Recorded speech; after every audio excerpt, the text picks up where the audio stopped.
The night was quiet, almost too quiet.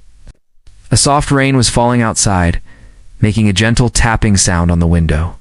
Inside a small dark room, a young woman sat alone on the floor. Her name was Aisha. She looked tired, thin, and lost in her thoughts. In front of her, on a small wooden table, were only two things: an unpaid rent notice and an empty food box. The room had only one dim bulb, and even that light flickered sometimes. Aisha stared at the rent notice as if it was a monster trying to swallow her whole life. She picked it up, read it again, and closed her eyes. She already knew what it said. Final warning. She put the paper down and looked at the empty food box. Not even a single grain was left inside. Her stomach made a small noise, but she ignored it. She had become used to hunger now. It was like a shadow that followed her everywhere. She opened her wallet slowly.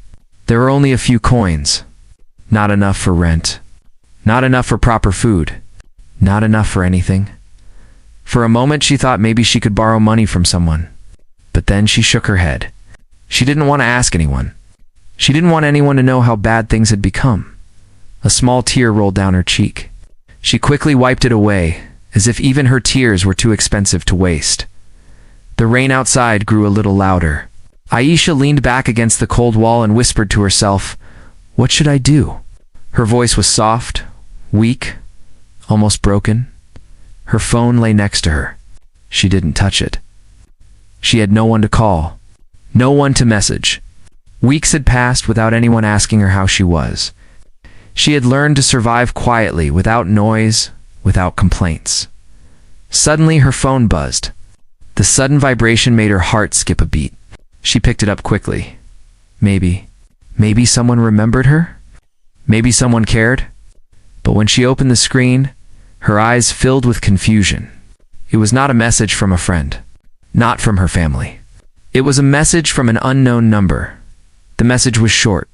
"Are you okay?" Aisha froze. Her hands shook a little. How did this person know? Why did they ask this? Was it a wrong number? A joke? A scam? She didn't reply. She placed the phone back on the table slowly, but her mind was no longer quiet. It was full of questions. The message came again. "I saw you today. You look tired." Shock went through her body. Aisha sat up straight. Her heart began to beat faster. Someone saw her? But who? Where? She thought back to her day. She had walked home slowly, feeling weak because she hadn't eaten much. She had stopped at the bus stand for a moment because she felt dizzy. Did someone see her there? The phone buzzed for the third time. "You don't know me, but I know you need help." Aisha dropped the phone. Her breathing became heavy. She looked around her small room, as if the walls would suddenly speak. Who is watching me?" she whispered, a strange fear mixed with a strange hope. She didn't know whether to be scared or relieved. No one had paid attention to her for months. But now, suddenly, someone was noticing everything. The rain outside kept falling. The clock on the wall kept ticking. But inside her heart, something new was happening, something she didn't understand yet. She picked up the phone again, her fingers shaking. She didn't reply, but she kept staring at the messages. Someone out there knew she was suffering. Someone out there was watching her struggle quietly. Someone out there cared enough to send a message. What she didn't know was that this stranger was about to change her life in a way she'd never imagined. And this was only the beginning.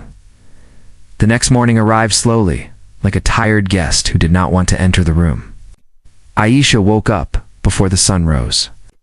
Her eyes felt heavy, but her mind was even heavier. She remembered the strange messages from the unknown number. For a moment, she wondered if it was only a dream.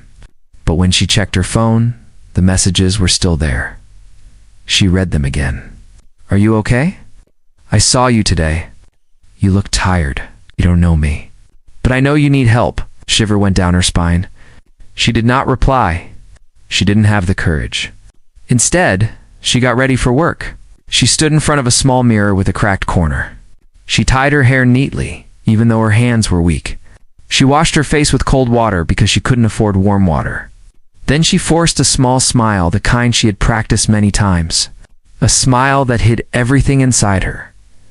Her job was simple, but exhausting. She worked in a small store, helping with cleaning, arranging goods, and sometimes assisting customers. The pay was low, but she never complained. She believed hard work would someday bring a better life. But lately it felt like the harder she worked, the deeper she fell.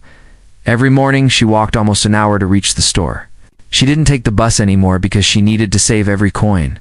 Her shoes were old, and the sole had a small tear, but she kept walking anyway. No matter how tired she was, she always arrived on time. When she reached the store that day, her manager, Mr. Kamran, didn't even look at her. He just pointed toward the cleaning supplies. "The shelves need dusting." "And clean the counter too," he said without emotion. "Yes, sir," Aisha answered politely. She picked up a cloth and started cleaning. Her back hurt, but she kept working quietly.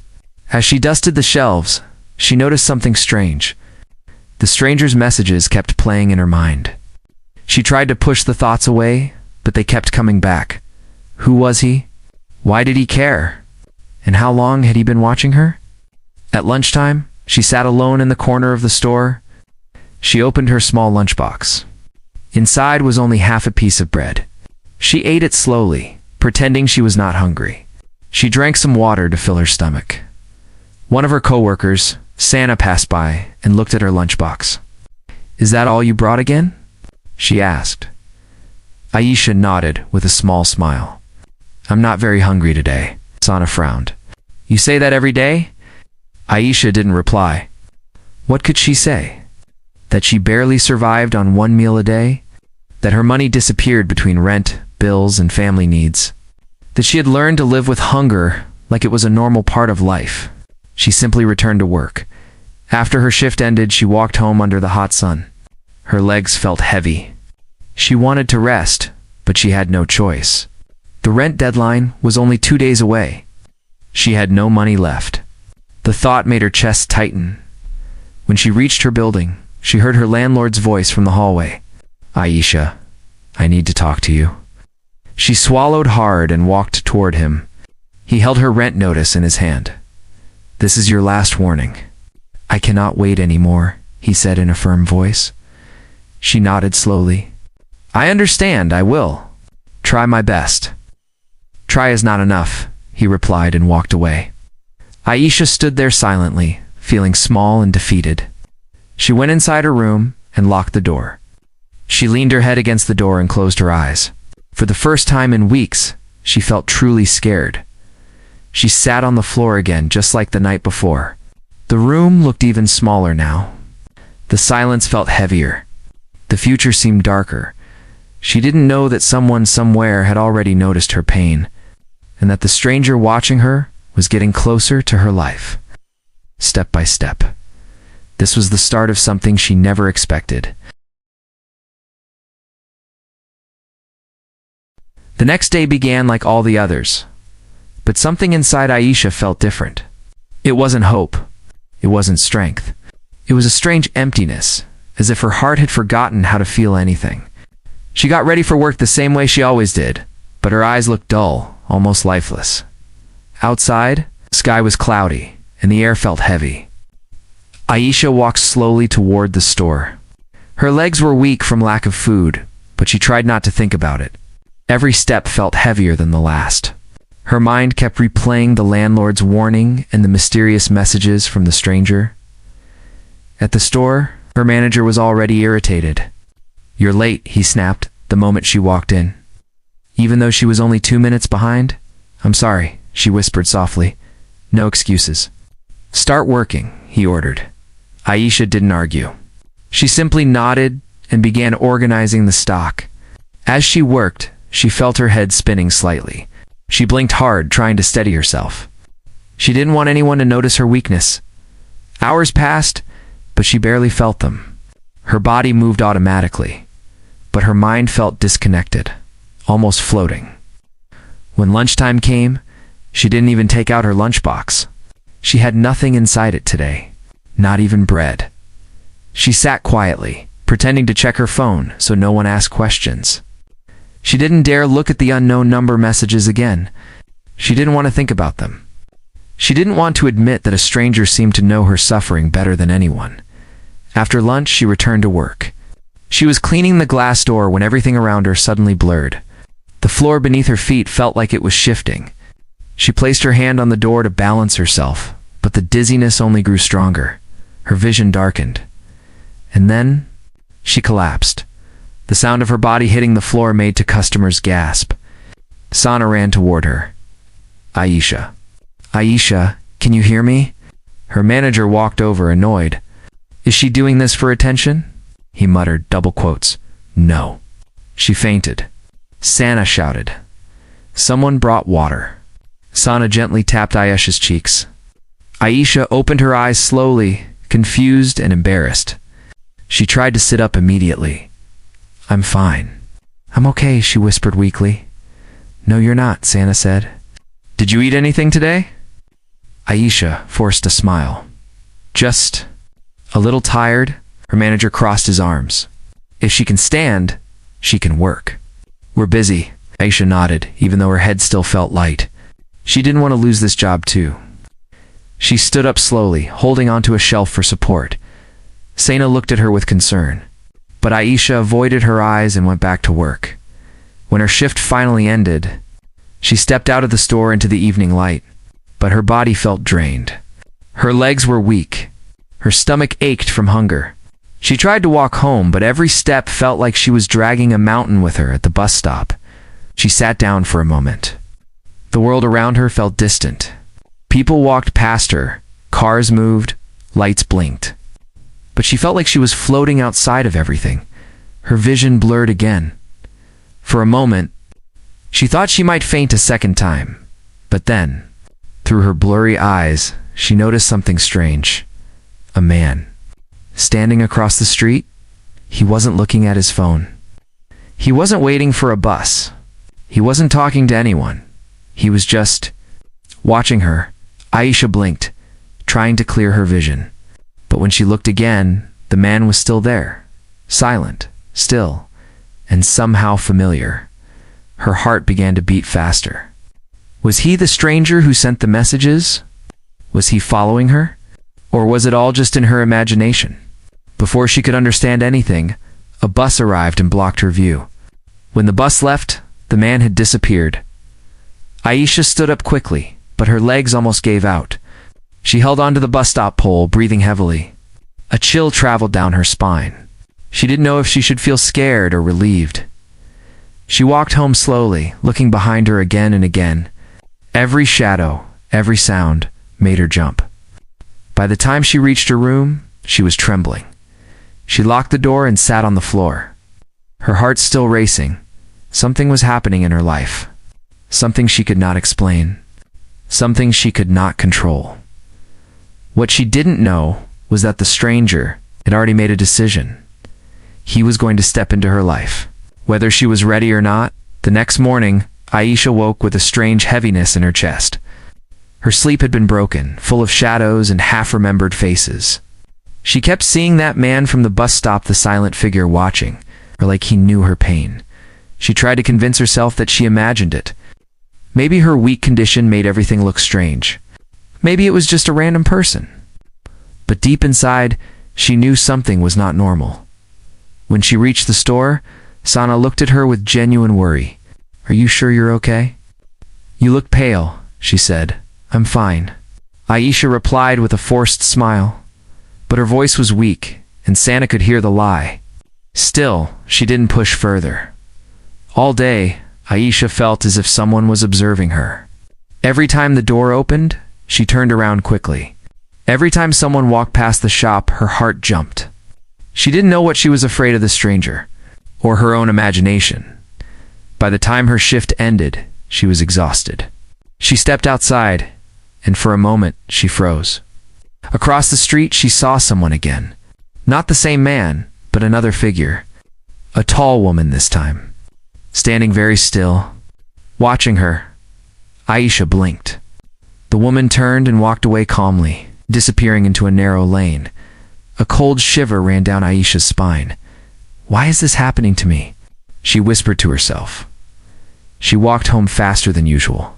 Every sound behind her made her look back. Her hands were shaking by the time she unlocked her room.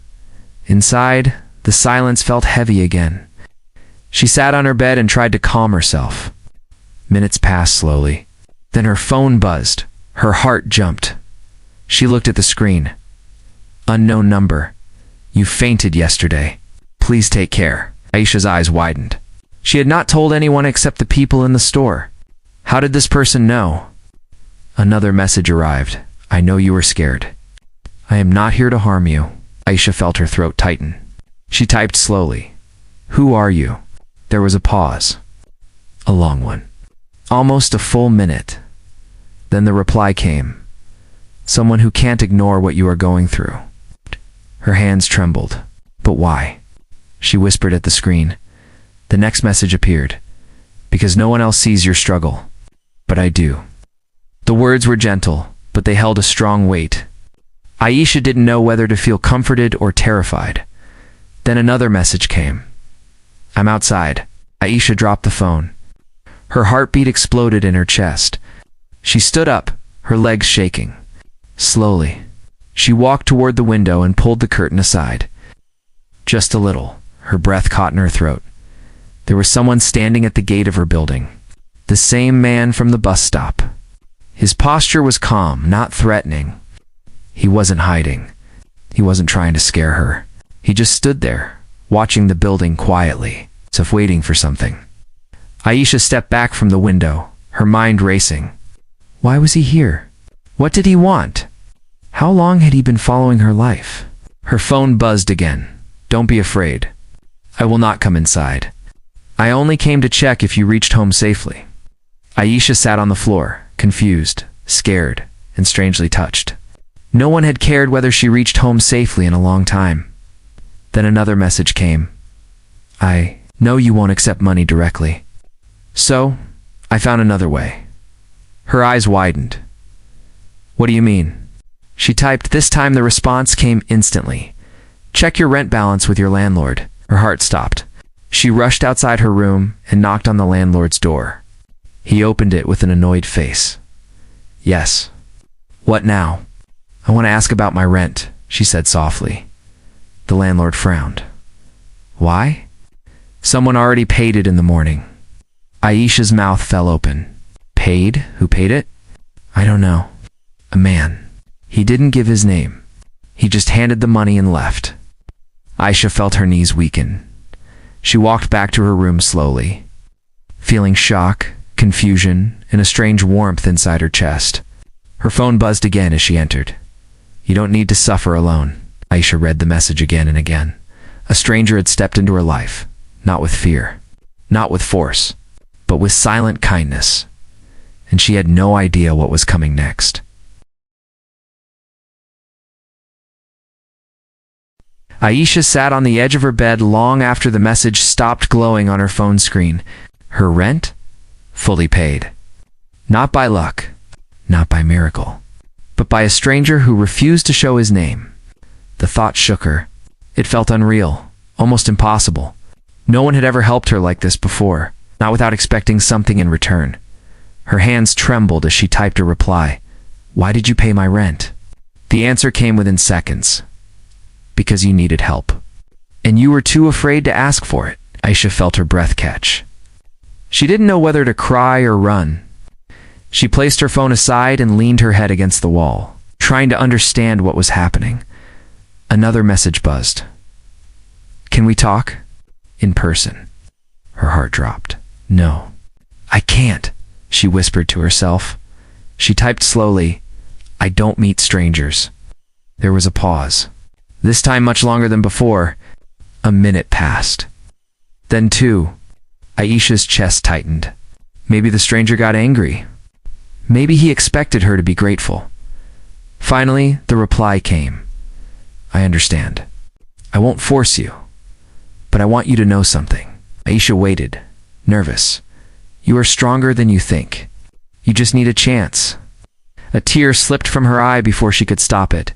No one had spoken to her like this in years, but she couldn't let herself trust someone she didn't know, so she stayed silent. The next morning, she woke up with the same heaviness, but something inside her had shifted. She felt, noticed. For the first time in months, Someone knew she existed. Someone cared. At work, Sana noticed her calmer face. "You look different today," she said. "Do I?" Aisha replied softly. Sana nodded. Like, there's a little hope. Aisha didn't know how to explain it, so she just smiled. But her peace didn't last long. Around afternoon, when she stepped outside to take out the trash, she saw him, the stranger, standing a few feet away, hands in his pockets, looking nervous, like he was the one scared to see her. He wasn't tall or intimidating. He looked normal. Simple clothes, tired eyes, a warm but shy expression. He seemed like someone who understood what pain felt like. Aisha froze. Her breath shook. He spoke first, softly. "I didn't want to scare you." Aisha's voice cracked. "Why are you here?" "I wanted to talk in a good way," he replied. "Not to follow you. Not to disturb you." Aisha didn't move closer. "You should not be helping me." "You don't know me," he smiled sadly. "I know more than you think." Those words made her heart jump. "I saw you faint at the bus stop last week," he continued. "I wanted to help you then, but you left too fast." Aisha swallowed hard. Memories of that dizzy moment returned. "Everyone walked past you," he said, "but I couldn't." Aisha looked down. "I don't want charity." "It's not charity," he replied gently. "It's just kindness. The same kindness someone once showed me when I was in your situation." She looked up slowly, surprised. The stranger nodded. "Yes, I was there too. No money, no food, no support. Someone helped me, and it changed everything." He paused. "Now it's my turn to pass that help forward." For the first time, Aisha felt her fear melting a little. He wasn't trying to control her. He wasn't trying to buy her trust. He was sharing something real. Still she whispered, "Why me?" "Because I saw your struggle," he said. "You hide it well, but pain has a voice." And I heard it. For a long moment, neither of them spoke. The street was quiet. A cool wind blew between them. The stranger then reached into his bag and took out a small envelope. He held it out. Aisha stepped back. "I can't take that," smiled kindly. "It's not money. It's something better." She hesitated, then slowly took it. Inside was a card with a name and address of a training center. "You can learn skills here," he said. "Good people run this place. They helped me too. If you join, you can get a better job. A stable life." Aisha stared at the card as if it were a light in darkness. "But the decision is yours," he added. "I won't force anything." Step back, giving her space. Aisha looked at him, really looked. For the first time, the stranger didn't feel like danger. He felt like a chance she'd never thought she would get, and even though she didn't know it yet. This moment would become the turning point of her entire life. Aisha held the small card in her hands. Long after the stranger had walked away, it felt warm, as if it carried a promise. She traced the edges slowly, unsure whether she should believe in it. Her life had been full of disappointment, full of broken hopes. But something about this card, something about the stranger's eyes, felt different. That night, she didn't sleep much. She kept looking at the card under the dim bulb. Training center skill building for better jobs, and below it, a simple sentence. Everyone deserves a chance. For hours, she sat quietly, thinking. She remembered the days she starved silently, the nights she cried quietly into her pillow, the mornings she walked to work with empty pockets and an empty stomach. And then, she remembered the stranger's words. "You are stronger than you think," before sunrise. She made her decision. She would go. The next morning, she took a deep breath and walked toward the address written on the card. Her steps were slow, but her heart beat fast. When she reached the training center, she paused outside the door. She almost turned back. Fear whispered inside her. What if you fail? What if it's a mistake? What if you don't belong here? But another voice, softer yet stronger, rose inside her. What if your life finally changes? She pushed the door gently and stepped inside. A friendly woman behind a desk greeted her. "Welcome. How can I help you?" Aisha held the card tightly. I want to learn. The woman smiled warmly. You came to the right place. In that moment, something inside Aisha cracked open, something like hope. The center was simple but bright. People of different ages were learning computers, speaking English, practicing communication skills, and training for jobs. Aisha had never seen anything like it. She felt shy at first, but the instructors were kind and patient. On her first day, she learned how to use a computer mouse properly. It felt small, but for her it felt like touching the future. Every day she trained. Every day she became a little stronger. A little more confident. A little more alive. The stranger never disturbed her, never forced contact. He let her grow on her own. But sometimes, from far away, she felt like someone was watching with quiet pride. Weeks passed. One evening, as she was leaving the center, she saw the stranger standing near the entrance, not too close. Just enough to show he was checking if she was safe. Aisha walked toward him with a smile she didn't have the courage to show before. I joined the classes, she said softly. I know, he replied, smiling gently. I'm proud of you. Those simple words warmed her more than sunlight. Aisha looked at him carefully. Why do you care so much? You could help anyone. Why me? The stranger took a deep breath. Because when I saw you, I saw myself. I saw someone fighting alone. Someone trying to stay strong even when everything was falling apart. He paused, then added softly, someone who deserved help, but never asked for it. Aisha lowered her eyes. Thank you. For not giving up on me? I didn't help you, he said. You helped yourself. I only opened a door. You were brave enough to walk through it. His words settled deep inside her. After 2 months of training, the center found her a job with better salary and a kind manager. For the first time in years, Aisha bought a full meal for herself. She ate slowly, smiling through tears. She sent money to her family again. She paid her bills without fear. She even bought a new pair of shoes, small, but a sign of her new beginning. One evening, she went back to the spot where she fainted months ago. She stood there silently, remembering the girl she used to be, the girl who chose between food and rent, the girl who cried alone, and she whispered, You made it. Her phone buzzed. A message from the stranger. How are you today? She smiled softly and replied, Better. Much better. He sent one last message. Good. Now, when you see someone struggling, help them. Just like someone once helped you. Aisha looked up at the sky. She felt lighter, stronger, braver. Her life had changed because one stranger paid attention. But now, she wasn't helpless anymore. She was ready to stand for others, because kindness, once given, always finds its way back. And this was just the beginning of her new life.